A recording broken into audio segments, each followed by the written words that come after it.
ಕೃಷಿ ಬಗ್ಗೆ ಏನ್ ಸಲಹೆ ಕೊಡ್ತಿದ್ರು ಅಮ್ಮ? ಕೃಷಿ ಬಗ್ಗೆ ಸದಾ ನೀನು ಕೃಷಿ ಮಾಡಿದ್ರೆ ಖುಷಿಯಾಗಿರ್ತೀಯ ಅಂತ ಹೇಳು. ಅಂದ್ರೆ ನೋಡಿ, ಕೃಷಿ ಮಾಡಿದ್ರೆ ಖುಷಿಯಾಗಿರ್ತೀಯ ನೀನು. ಒಂದು ಕೃಷಿತೋ ನಾಸ್ತಿ ದುರ್ಭಿಕ್ಷಂ. ಕೃಷಿ ಮಾಡೋವನ್ಗೆ ಯಾವತ್ತೂ ದರಿದ್ರ ಬರಲ್ಲ, ದುರ್ಭಿಕ್ಷೆ ಬರಲ್ಲ. ಜಪತೋ ನಾಸ್ತಿ ಪಾತಕಂ. ಯಾರು ತಪಸ್ ಮಾಡ್ತಾರೋ ಅವ್ರಿಗೆ ಪಾತಕಿತನೇ ಬರಲ್ಲ.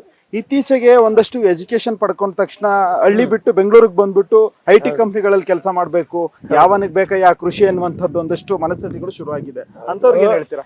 ಒಂದೇ ಒಂದು ಮಾತು ಹೇಳ್ತೀನಿ, ಉದ್ಯೋಗ ಪುರುಷ ಲಕ್ಷಣ ಅನ್ನುವಂಥದ್ದು ಅದನ್ನ ನಾನು ತೆಗೆದಾಕಿ ಅಂತ ನಾನು ಯಾವತ್ತೂ ಹೇಳಲ್ಲ. ಭೂಮಿ ತಾಯಿ ಇದ್ದು ಭೂಮಿಯ ಸೌಲಭ್ಯ ಇದ್ದು ಇದನ್ ಬಿಟ್ಟು ನಾನು ಅಲ್ಲೇನಾದ್ರೂ ಹೋಗಿ ಮಾಡ್ತೀನಿ 3-4 ಜನ ಇತ್ತು ಅಂತ ಹೇಳಿದ್ರೆ ಒಬ್ಬರಾದ್ರೆ ಇವತ್ತು ಕೃಷಿ ಬಂದು ಯಾವ ಸಾಫ್ಟ್ವೇರ್ ಗಿಂತ ಏನು ಕಮ್ಮಿ ಆಗಿಲ್ಲ.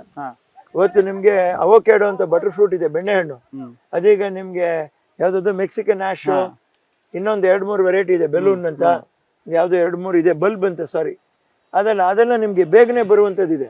ನೀವು ಅದನ್ನೆಲ್ಲ ಮಾಡಿ ನೀವು ಹೈಟೆಕ್ ಕೃಷಿನೆಲ್ಲ ಮಾಡ್ಬೋದಲ್ವಾ? ಆಮೇಲೆ ಬರಗಾಲ ಇದೆ, ಈ ತರ ಪರಿಸ್ಥಿತಿನಲ್ಲಿ ನೀವು ಅದು ಡ್ರ್ಯಾಗನ್ ಫ್ರೂಟ್ ಇದೆ, ಅದನ್ನ ಮಾಡ್ಬೋದಲ್ವಾ? ಅಂದ್ರೆ ನೀವ್ ಹೆಂಗೆ ಹೇಳ್ತೀರಿ ಅಂತ ಹೇಳಿದ್ರೆ ಇವತ್ತಿನ ಯುವಕರಿಗೆ ಈ ಮಣ್ಣನ್ನ ನಂಬಿ ಬದುಕು ಚಿನ್ನ ಆಗುತ್ತೆ ಅಂತ 100%. ಎಲ್ಲದಕ್ಕಿಂತ ಜಾಸ್ತಿ ನೀರ್ ಕಡಿಮೆ ಕೇಳುತ್ತೆ ಪಪ್ಪಾಯ, ನುಗ್ಗೆ ಗಿಡ, ಸರಿನ್ರಾ, ಕರ್ಬೇವು, ಅದ್ ಮಾಡ್ಕೊಂಡು ರೆಗ್ಯುಲರ್ ಆಗಿ ಮಾಡ್ಬಿಟ್ರೆ ಏನ್ ತೊಂದರೆ ಆಗಲ್ಲ.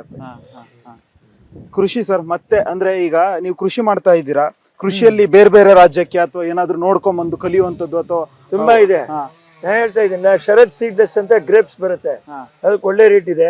ರೆಡ್ ಗ್ಲೋಬ್ ಒಳ್ಳೆ ರೇಟ್ ಇದೆ.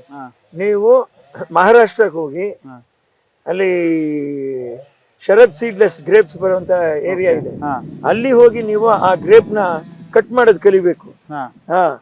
ಇದ್ರ ಜೊತೆ ಆವಾಗ ಬಂದು ನಿಮ್ಗೆ ಅದು ಒಳ್ಳೆ ಕ್ವಾಲಿಟಿ ಗ್ರೇಪ್ಸ್ ಬರುತ್ತೆ. ಚೆನ್ನೈನಲ್ಲಿ ನಿಮ್ಮ ತೋಟದ ಎಳ್ನೀರ್ ಕುಡ್ದಿದ್ರಂತೆ ವಿಕ್ಟೋರಿಯಾ ರಾಣಿ, ಅಂದ್ರೆ ಅದು ಪ್ಯೂರ್ ಆಗಿರುತ್ತೆ, ಸಾವಯವ. ಹೌದು, prince of Wales, west coast, Andaman giant ಅಂತ. ಇದು ಎರಡು 1.25 ಲೀಟರ್ 1.5 ಲೀಟರ್ ಜಗ್ಗು ಎಳ್ನೀರು ಹಿಡಿಯೋದು.